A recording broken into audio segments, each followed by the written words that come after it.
El Señor le dice a las mujeres de Jerusalén: lloren más bien por ustedes y por sus hijos. Y estas palabras las tomaremos como título de nuestra explicación hoy. Los evangelios nos narran que desde que el Señor fue apresado, desde esa noche, recuerde, hemos pasado ya muchos domingos en no solo la última semana, sino la última noche, las últimas horas del Señor antes de ir a la cruz. Pero la palabra del Señor nos dice claramente que desde que el Señor fue apresado allí, en ese huerto, fue tratado de forma ininterrumpida, de forma violenta y brusca y despreciable. Es como cuando usted arroja una presa a un grupo de hienas salvajes y hambrientas. El Salmo 22, de manera profética, anunciaba lo siguiente: me han rodeado muchos toros, fuertes toros de Basán me han cercado. Abrieron sobre mí su boca como león rapaz y rugiente. En el versículo 16 dice: porque perros me han rodeado, me ha cercado cuadrilla de malignos. Proféticamente el Señor había anticipado que las horas de su sufrimiento no era un sufrimiento leve, sino un sufrimiento en el cual iba a caer bajo la rabia literal de estas personas. El Señor ya había dicho: ahora es la hora de ustedes, le dijo, ahora es la hora de las tinieblas. Y no es que el Señor haya hecho una pausa en su soberanía para que el mal se desborde, sino que en la soberanía de Dios se había dispuesto este momento para que la criatura pecaminosa hiciera con Jesucristo lo que toda criatura pecaminosa haría si no tuviera gracia común en su pecho. Usted quizás piense: yo nunca hubiera hecho esto, es más, yo no sería capaz de hacer esto ni a un enemigo. Lo dice usted montado sobre la gracia común. Esto es lo que ocurre cuando Dios quita su gracia común de un hombre. Mire, hermanos, esta gente no solo se ensañó contra alguien que la misma autoridad civil dijo: no hay nada en él. Y la autoridad religiosa dijo: no hay nada en él. Sino lo que haría la criatura en contra de su creador: ensañarse para querer destruirle. Note por favor los términos de su escarnio. Lo que se sumó, hermanos, a la presión mental y espiritual.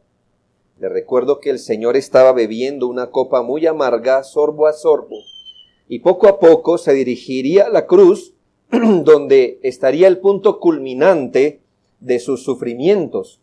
Así que el Señor ya estaba cargando con presión espiritual y mental, por así decirlo, pero a esto, hermanos, se le suma esa cantidad de trato violento y despreciable.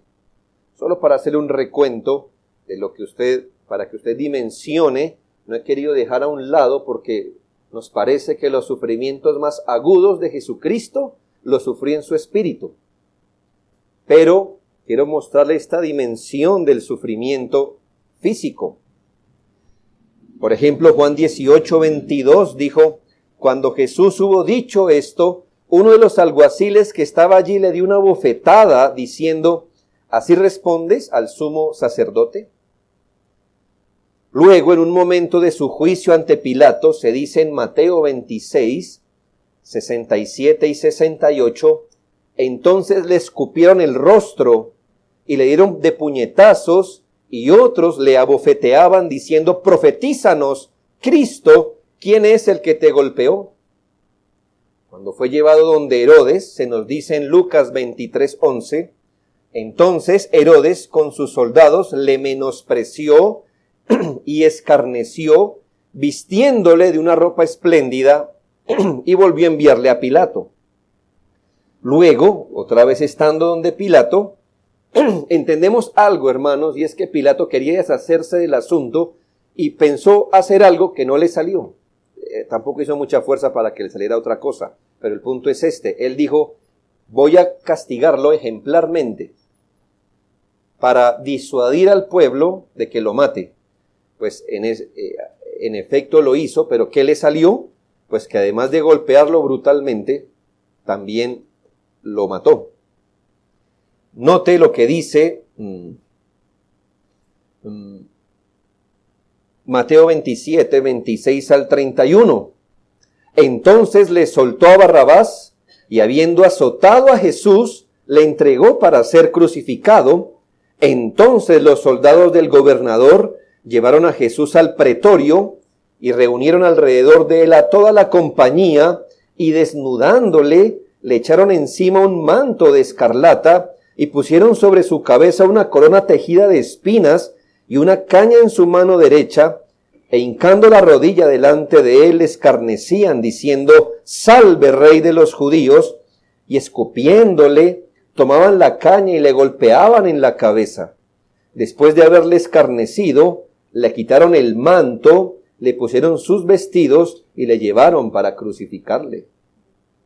Hermanos, esto es una manera de ser bárbaro, cruel, de ensañarse, porque ni siquiera con Barrabás hicieron esto. ¿Cómo enfrentó nuestro Señor Jesucristo este escarnio y esta rabia diabólica que experimentó injustamente? Isaías 53:7, mirando hacia adelante, anunciaba, angustiado él y afligido, no abrió su boca. Como cordero fue llevado al matadero, y como oveja delante de sus trasquiladores enmudeció y no abrió su boca. Pedro, mirando hacia atrás, ya Isaías miró hacia adelante, ¿no? Pero Pedro miró hacia atrás y nos muestra en primera de Pedro 2, 21 al 23, porque también Cristo padeció por nosotros, dejándonos ejemplo para que sigáis sus pisadas, el cual no hizo pecado ni se halló engaño en su boca, quien cuando le maldecían no respondía con maldición, cuando padecía no amenazaba, sino encomendaba la causa al que juzga justamente. Pudiendo usar sus facultades divinas, por así decirlo, para vengar el mayor crimen de la criatura, que es cuando se levanta contra su Creador, él se sometió en dependencia al Señor y en su espíritu estaba encomendando la causa divina al Padre.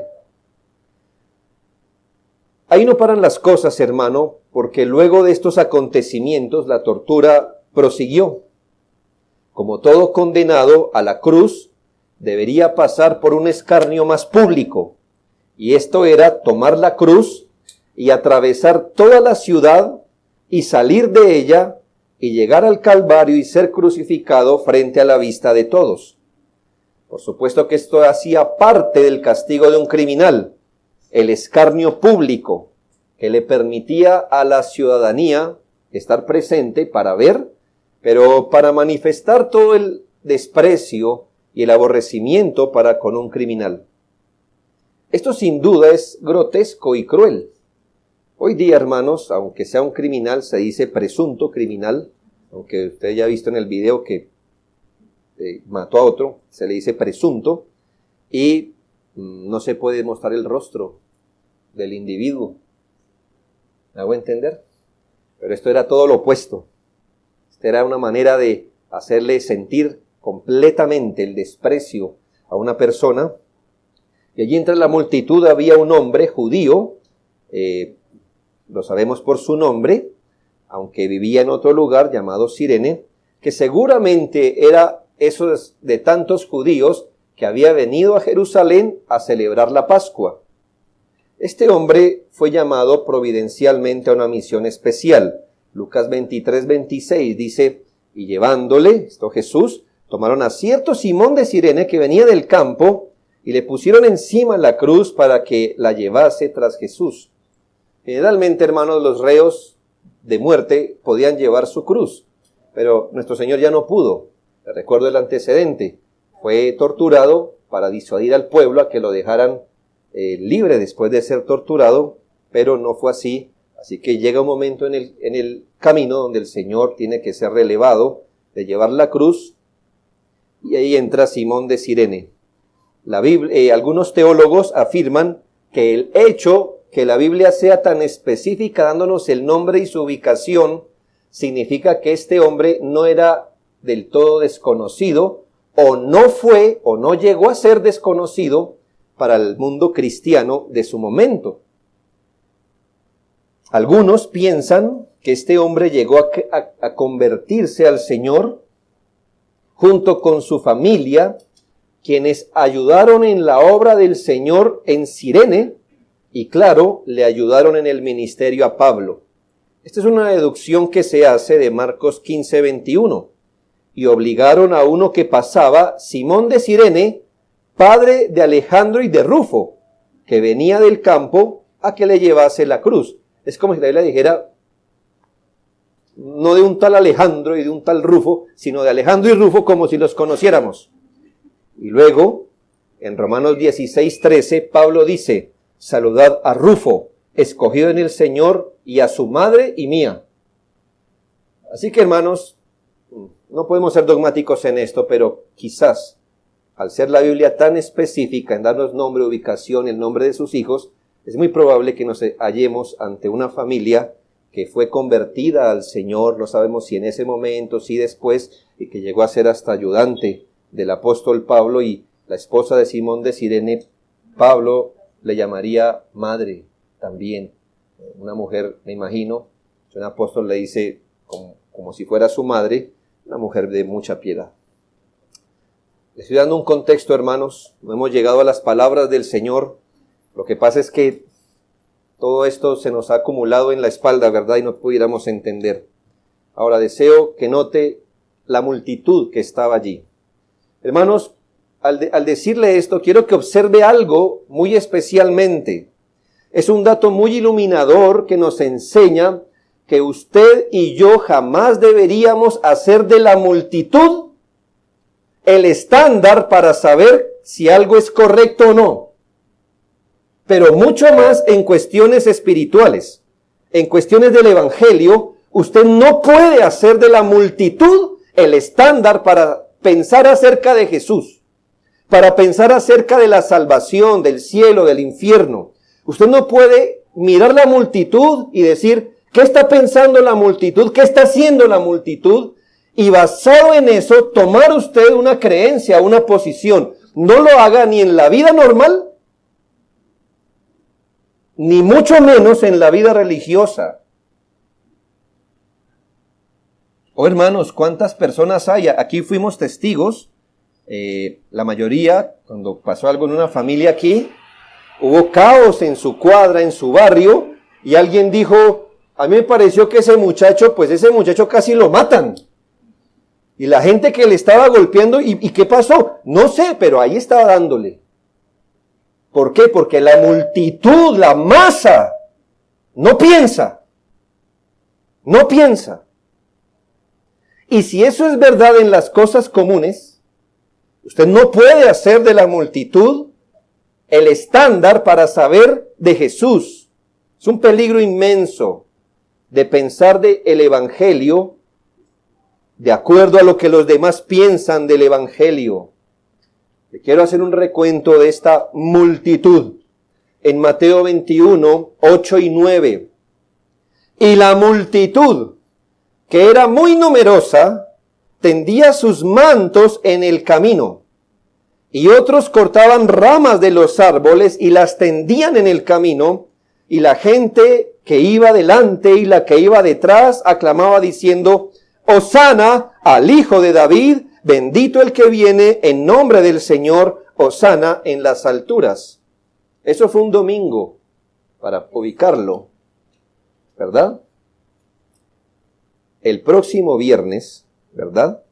Esta multitud que estaba emocionada, reconociendo a Jesús como el Mesías, como Hijo de David, lo hicieron además valientemente porque tenían a los líderes religiosos diciendo, cállense, cállense, y ellos más alto gritaban y proclamaban que Jesús era el Mesías. Esa misma multitud que el domingo estaba aclamando a Jesús como el Mesías, el viernes, nos dice Mateo 27:20, pero los principales sacerdotes y los ancianos persuadieron a la multitud que pidiese a Barrabás y que Jesús fuera muerto. ¿Sí ve cómo es la multitud? ¿Cómo piensa? ¿Cómo discierne la multitud? El domingo, hermanos, no les quedaba duda que ese era el hijo de David. El jueves, la multitud fue manipulada a pedir a Barrabás y decir que Jesús fuera muerto. Ahora tenemos que con el mismo aire que tenían en sus pulmones, con los que habían gritado Sana, dice Lucas 23:18, mas toda la multitud dio voces a una, diciendo, fuera con este y suéltanos a Barrabás. En Lucas 23:27 nos dice que cuando el Señor estaba en el camino al Gólgota, exhausto y débil, le seguía gran multitud del pueblo y de mujeres que lloraban y hacían lamentación por él. ¿Otra vez? O sea, ¿era el Mesías o era digno de muerte? Y ahora estaban toda la misma multitud. ¿Ya lo ve cómo se mueve la multitud? Estaban en algarabía, él es el Mesías. Ahora quítenlo, crucifíquenlo, no lo queremos ver. Y ahora cuando lo llevan a la cruz, se reúnen y lloran por él. Y más adelante, el Lucas 23:48, y toda la multitud de los que estaban presentes en este espectáculo, viendo lo que había acontecido, se volvían golpeándose el pecho, como inculpándose de la situación. Con este breve relato le quiero decir que nadie debería hacer de la multitud su estándar. Las multitudes no piensan, no disciernen, son manipulables, son emocionales. Un día dispuestos a hacer rey a Jesucristo, a la semana gritan pidiendo que se les suelte un ladrón en su lugar. A las horas, después de que dicen quite de la tierra a este, a las horas están llorando. Y más tarde se golpean el pecho. Los individuos, eso hace parte de nuestra naturaleza, nos damos cierta seguridad de estar en lo correcto si la mayoría se mueve hacia algún lado. Eso es algo muy natural, hasta los niños lo hacen. Por eso alguno le dice, no se meta con él. Lo saca del grupo, lo deja más perdido. Y lo traemos desde pequeños. Pensar que algo está correcto si es sostenido por la multitud. A veces la multitud tendrá la razón. Lo que le estoy diciendo es que no haga de eso el parámetro. Si va a coincidir con la multitud es por principios, no porque la multitud está allí, porque le estoy diciendo que mire cómo la multitud se equivoca y se deja manipular. Y usted no puede pensar que algo es legítimo o bueno porque la mayoría lo hace o porque la mayoría piensa o porque la mayoría opina en cierta dirección.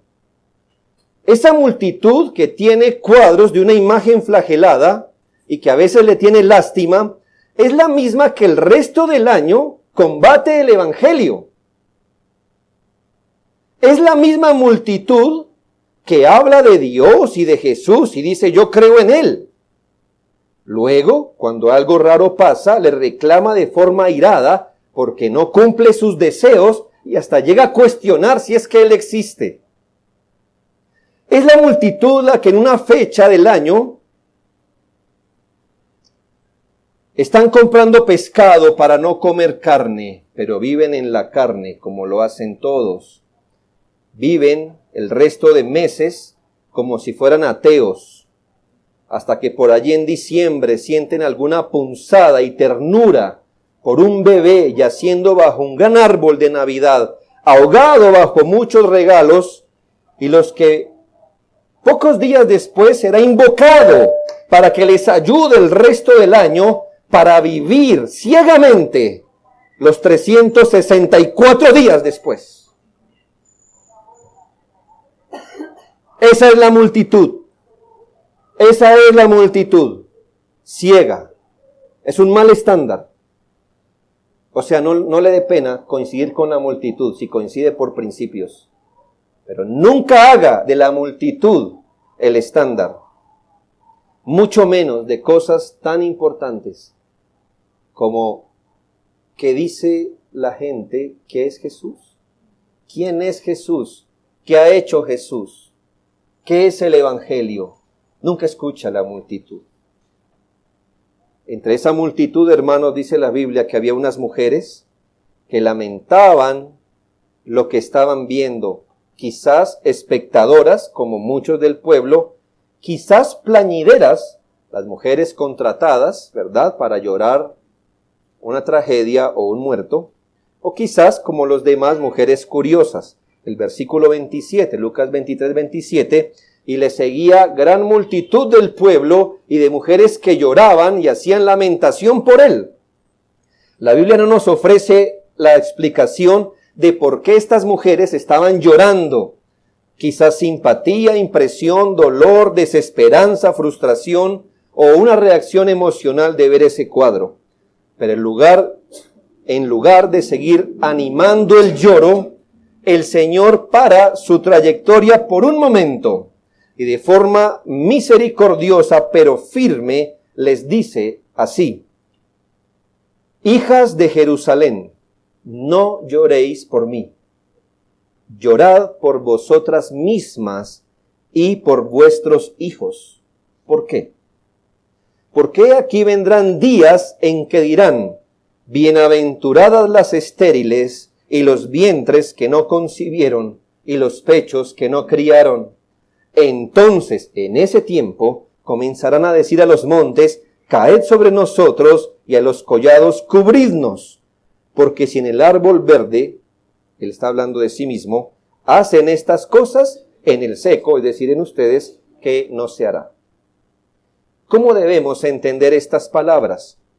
Y aquí tenemos un fenómeno de interpretación bíblica que ya hemos visto en sucesos anteriores, cuando el Señor tiene en mente un juicio local e inmediato, como lo era la destrucción de Jerusalén, más o menos 40 años después de este episodio. Así que el Señor tiene en mente ese episodio. Ese es un juicio que vendría sobre Jerusalén. Es un juicio local, ¿verdad? Cuando Jerusalén sería destruida por los ejércitos romanos. Pero con ese mismo evento, el Señor está mirando más lejos. Un cuadro más grande atrás, ¿verdad?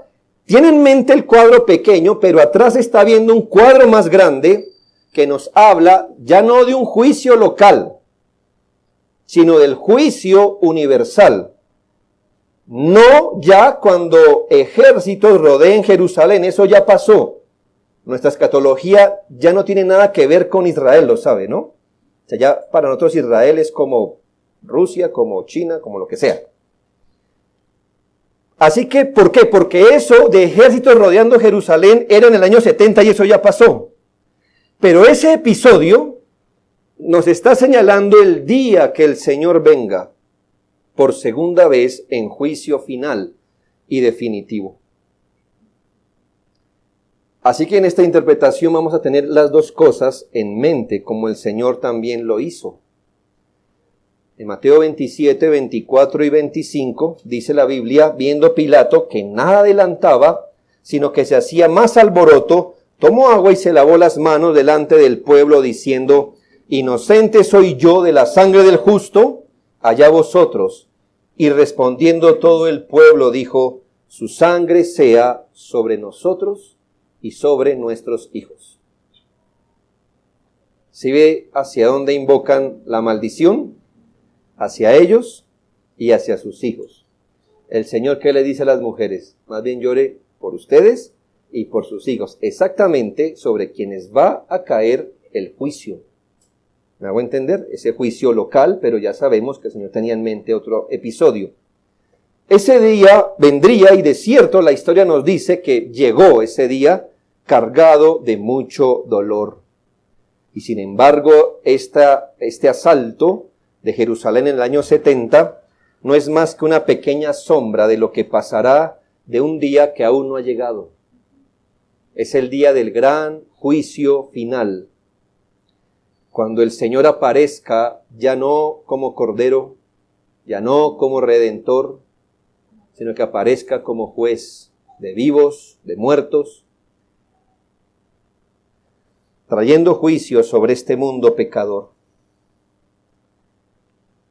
¿Qué el Señor dijo en este momento? Primero, el Señor les exhortó más bien a estas mujeres a lamentarse por cada uno y no por él. Vamos a tomar las palabras del Señor frase a frase.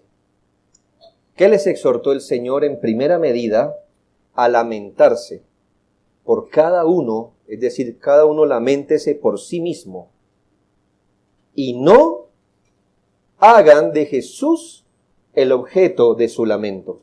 Note, Jesús, vuelto hacia ellas, les dijo, hijas de Jerusalén. Hermanos, hijas de Jerusalén es un modismo con el que se habla de Jerusalén misma. ¿Me hago entender? Del pueblo mismo.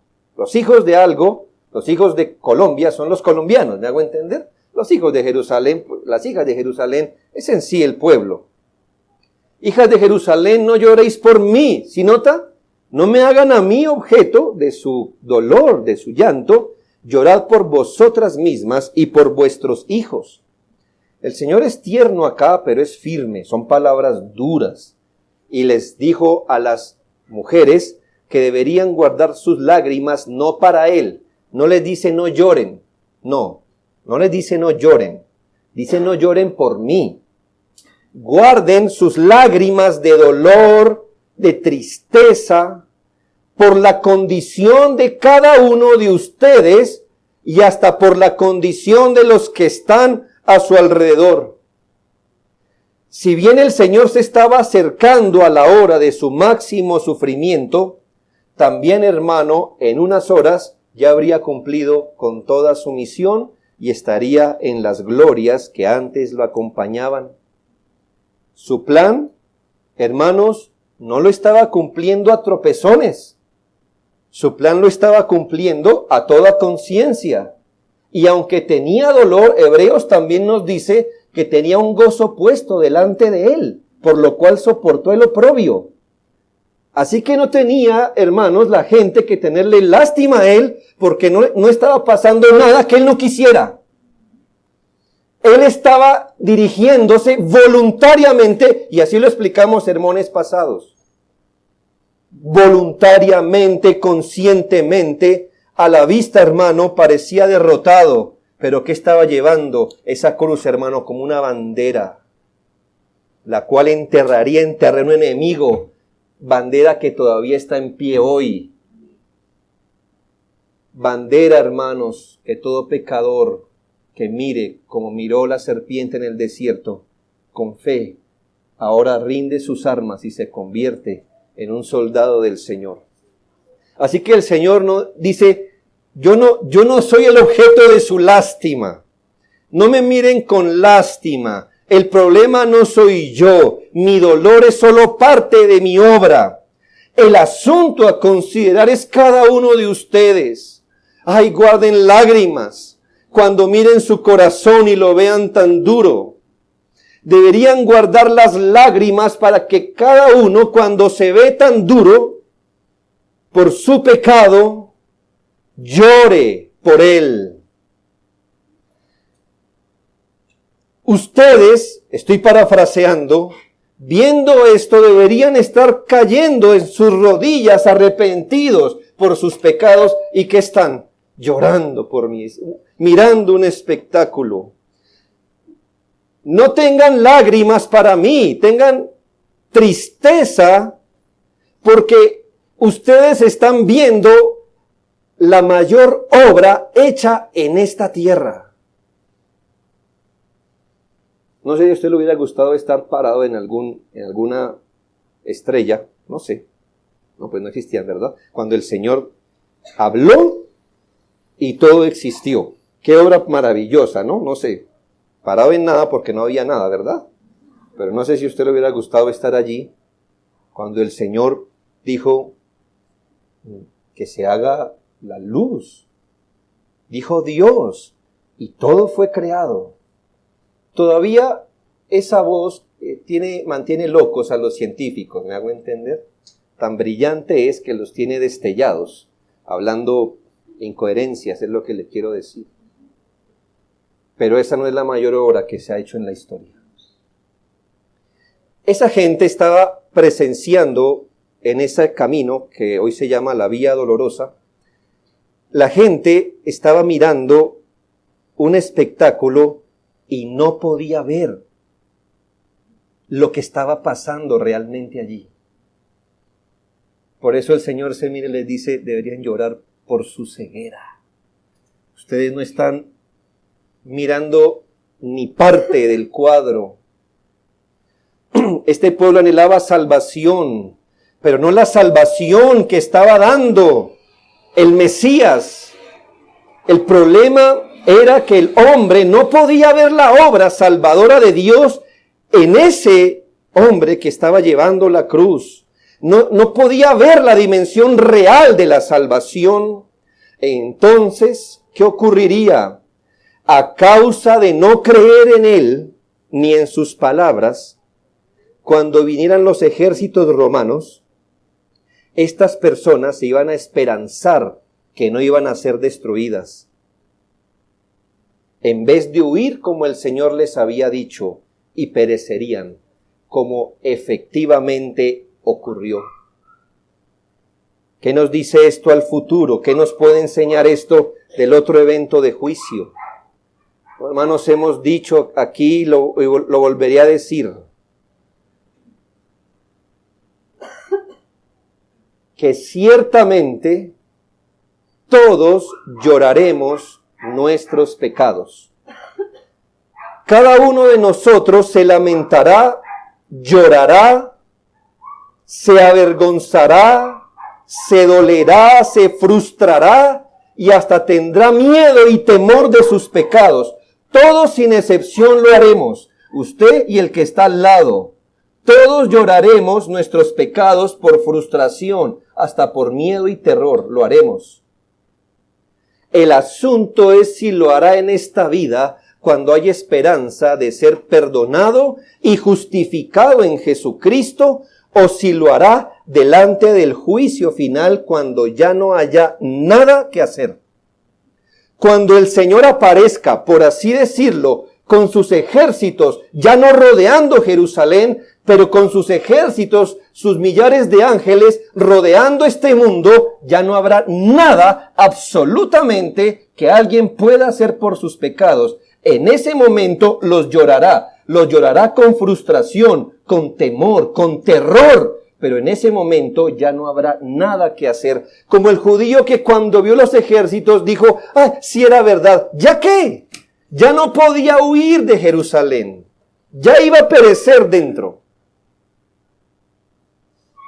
El Señor nos enseña que Él no es el objeto de las lágrimas de compasión, sino que es la condición del pecado, del incrédulo, el que debería producir el más grande dolor, desespero y la más grande conmiseración. Es la condición de impenitencia del que no ha creído en Jesucristo, lo que debería producir las lágrimas. Yo le hablo a usted, pecador. Si usted se viera una mano podrida, ¿no le causaría dolor, temor?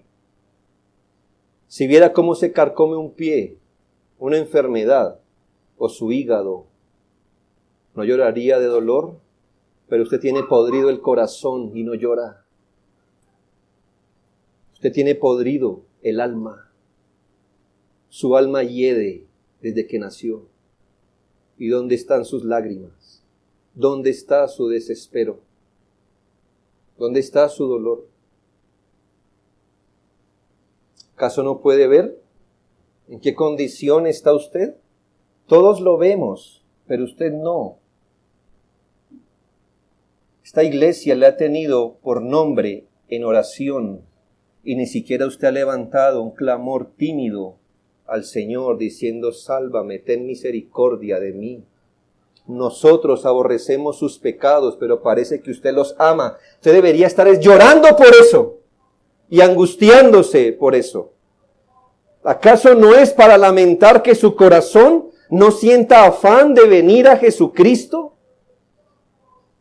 Oh, hermanos, a cada uno de nosotros nos llena de afán. Hay gente que no tiene razón. No sé cómo más decirlo, pero está desquiciada, loca.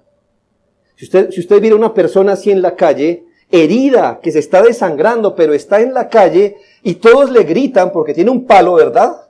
Para defenderse. Y usted le grita, hay que ir al médico, y todos estamos afanados porque vemos que es un loco con un palo pero se está desangrando. Parece que todos tenemos afán menos él, porque está fuera de sí. Y dígame si este no es un buen cuadro de un pecador que no ha venido a Cristo. Está a la defensiva en cuanto a su vida espiritual, pero él se está muriendo en sus pecados, y todos los creyentes parecemos tener más afán de él que él mismo. Y él perecerá si no se arrepiente.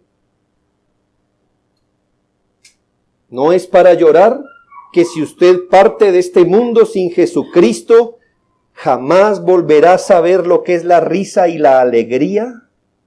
No es de lamentar que jamás vaya a volver a ver a gente cercana, hijos queridos, familia, amigos, y que si los pudiera ver, serían los seres más desagradables, desfigurados y horribles, cuyos lloros jamás cesarían por haber despreciado a Cristo.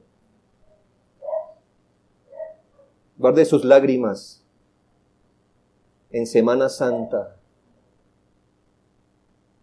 Guarde sus lágrimas de compasión. Él no necesita compasión, la necesita es usted.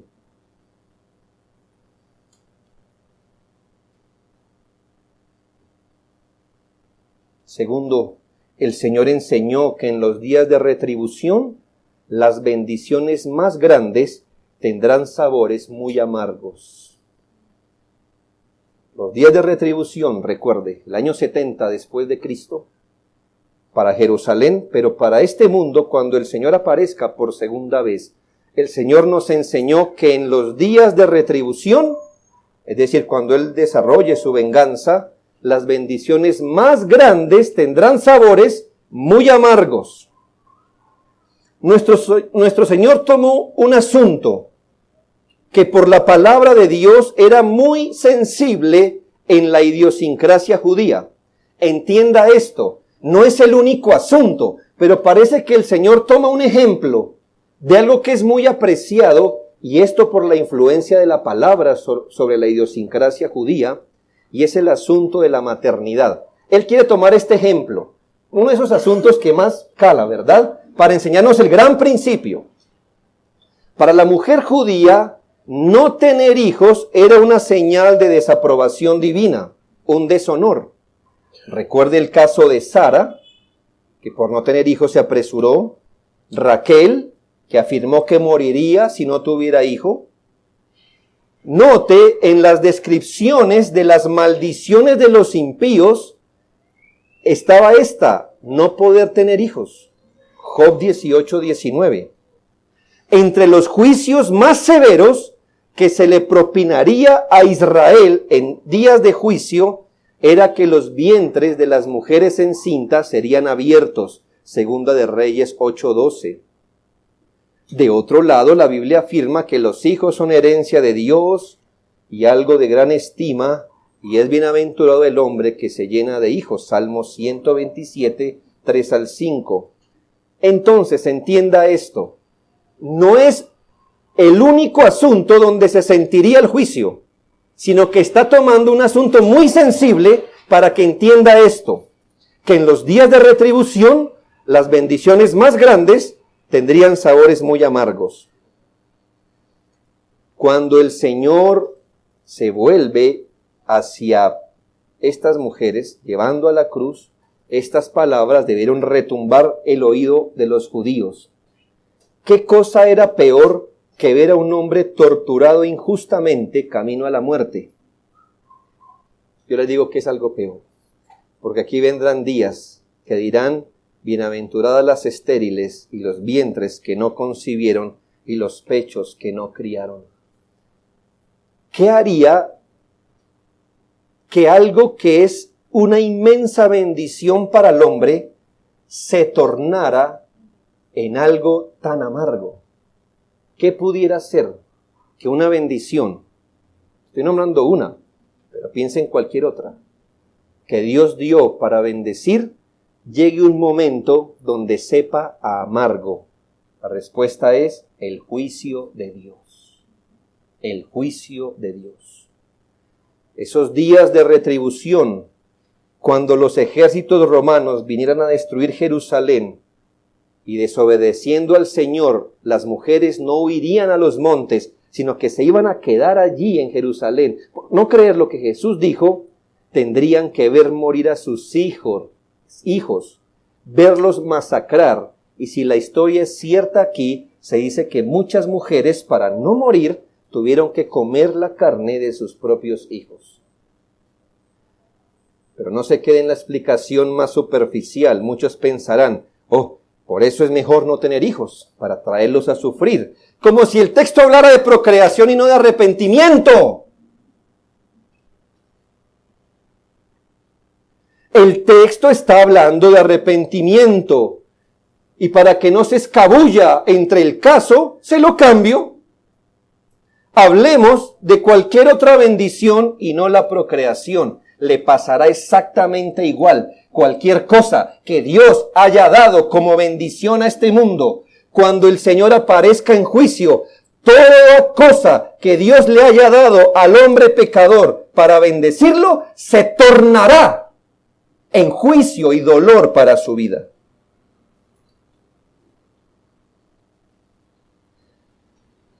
Piensa en la bendición de respirar, de comer, de cumplir años, de tener recursos, de tener salud, familia. Piensa en lo que quiera, da igual. Considere aún más la mayor bendición en esta vida, y es escuchar el Evangelio y exponerse por años a él. Piense que cada bendición que no llevó a un hombre al arrepentimiento se le volverá un agravante el día de su juicio. ¿Ya? Escuche bien, toda bendición que Dios está dando hoy, que no lleve al arrepentimiento a un individuo, se le está convirtiendo en algo que agravará su juicio. Susténteme eso por la Biblia, con mucho gusto. Romanos 2, 4 al 6.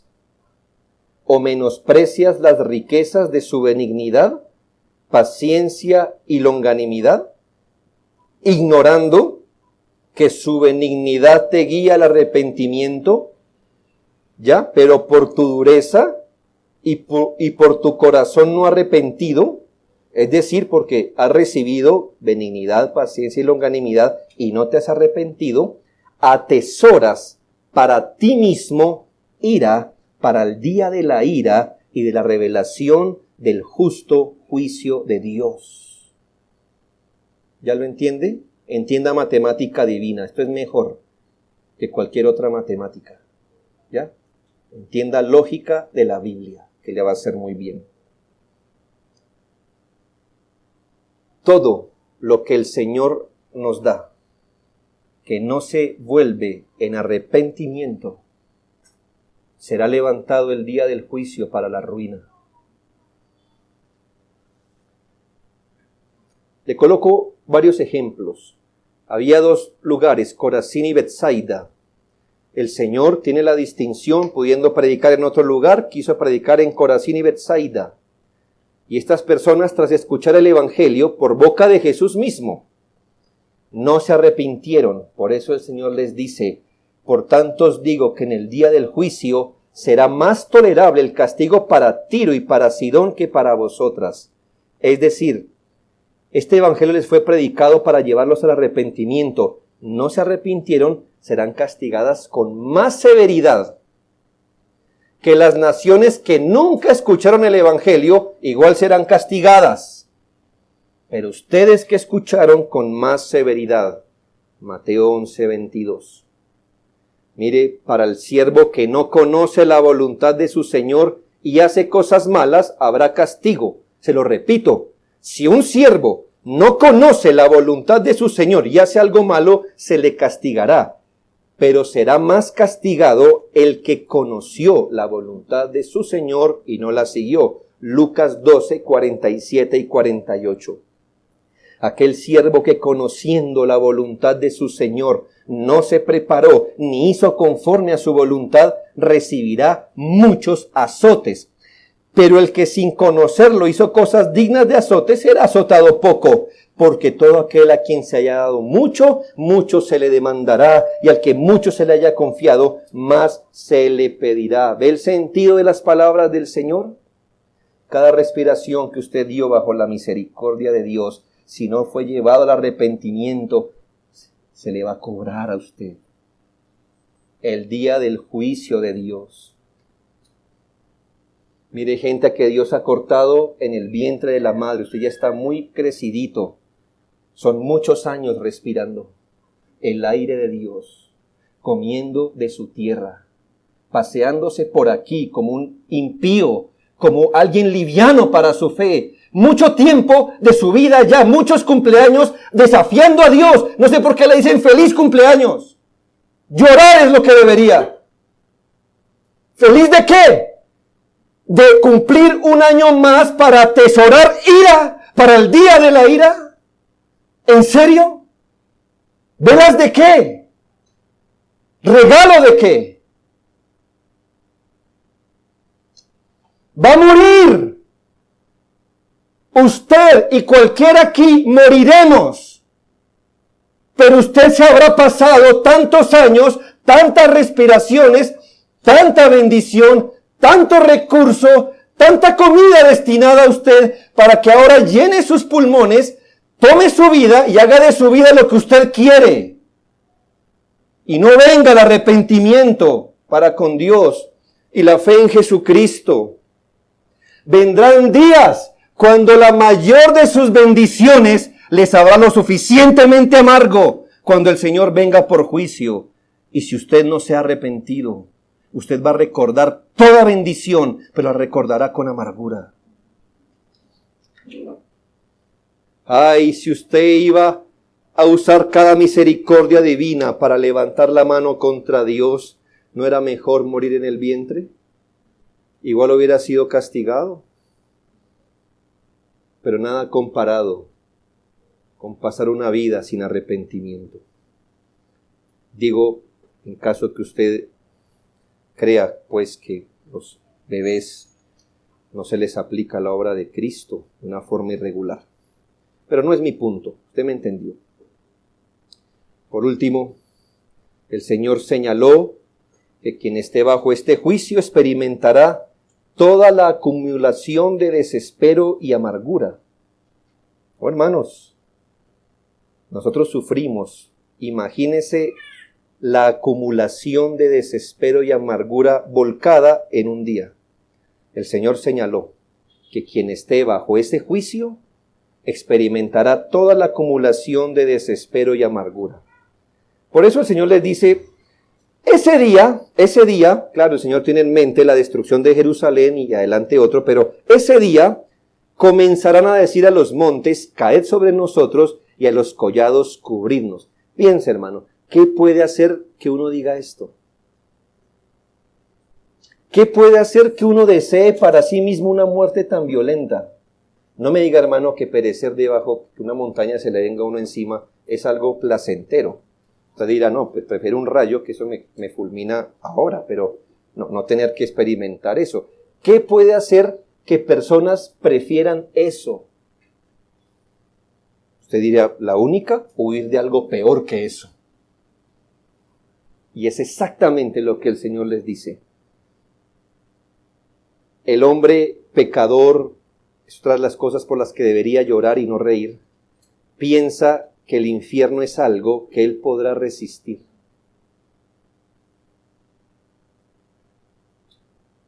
Eso es pasearse riendo de su ignorancia.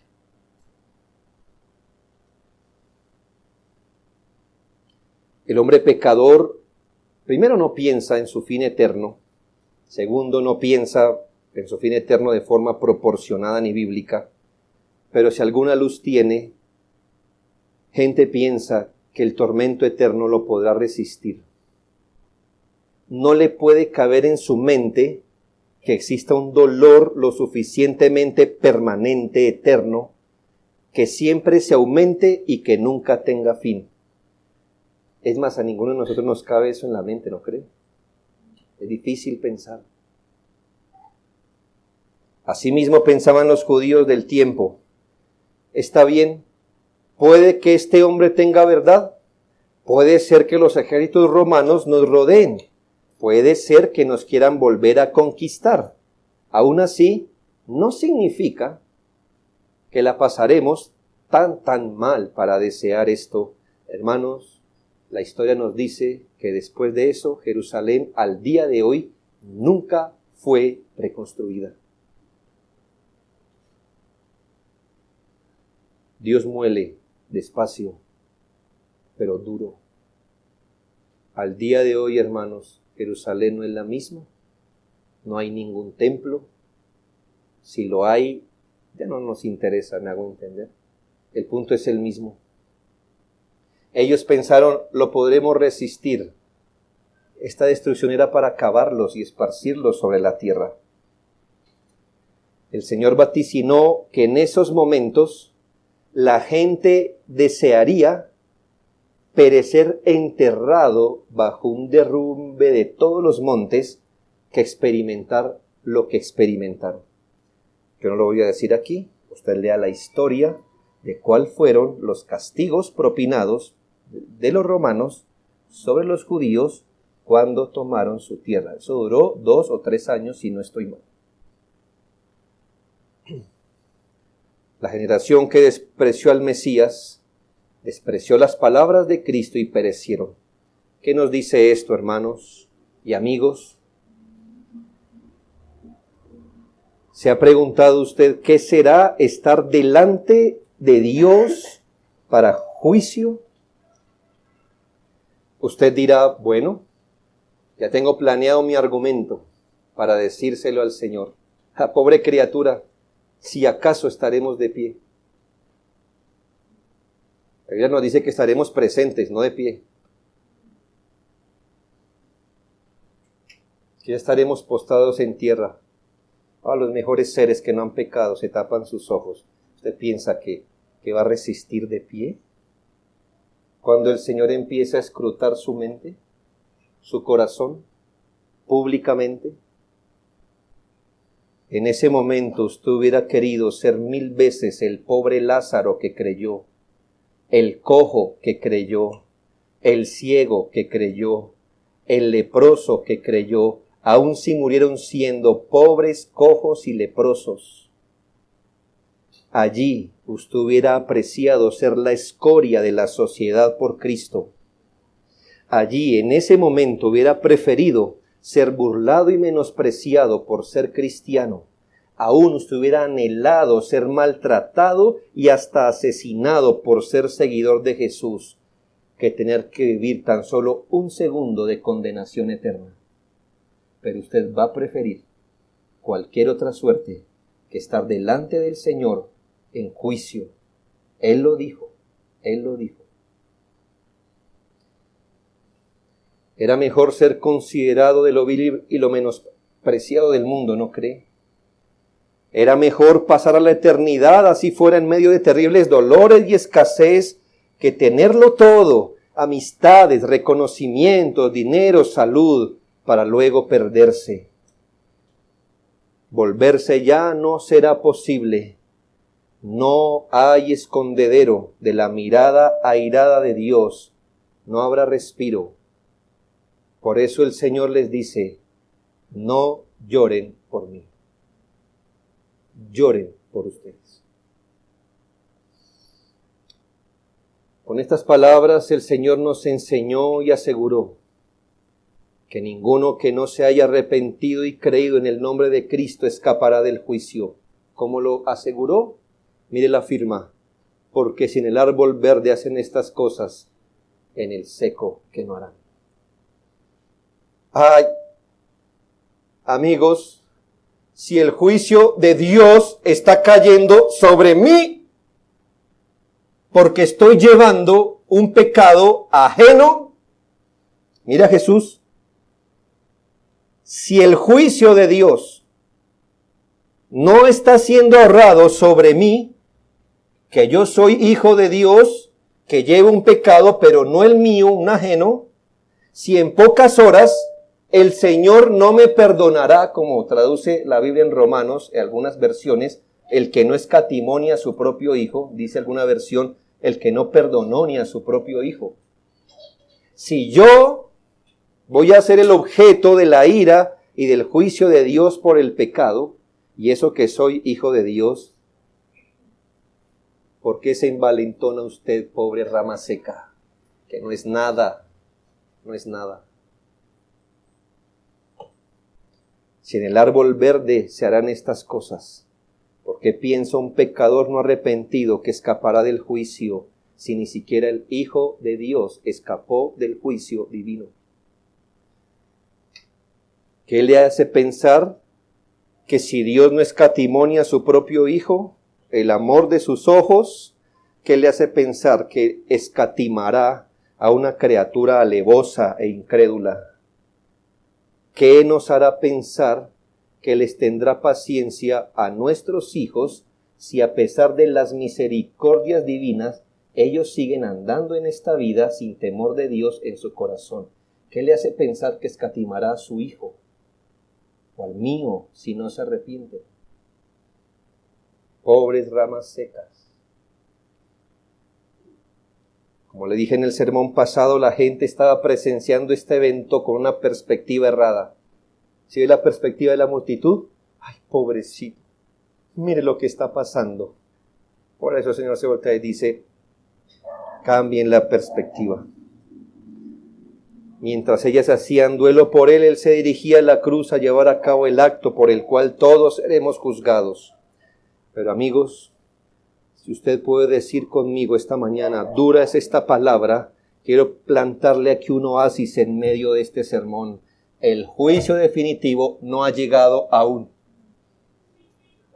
Y usted, en la gracia de Dios, todavía está siendo llamado al arrepentimiento para con el Señor Jesucristo. El juicio no ha llegado aún hoy, ni para usted ni universalmente.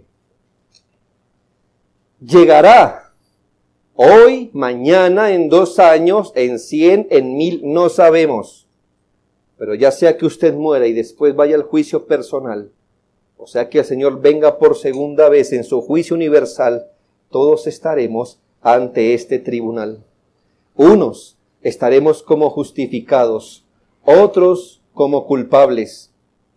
Allí será el gozo indecible de unos. Y todo lo que usted piense que sea gozo, no es nada de gozo. Espere allí. Allá va a entender qué es realmente el gozo para unos. Pero si usted cree que ha sufrido, usted va a entender, aunque sea en el segundo 1 de su eternidad, lo que es verdaderamente sufrir si no se ha arrepentido. En esto entendemos la bienaventuranza, bienaventurados los que lloran. ¿Por qué? Porque recibirán consolación. Bienaventurados los que lloraron su condición aquí, los que se lamentaron, los que se acogieron a Cristo. ¿Por qué? Porque recibiremos consolación eterna. Pero para los demás, Santiago 4, 8 y 9 les aplica.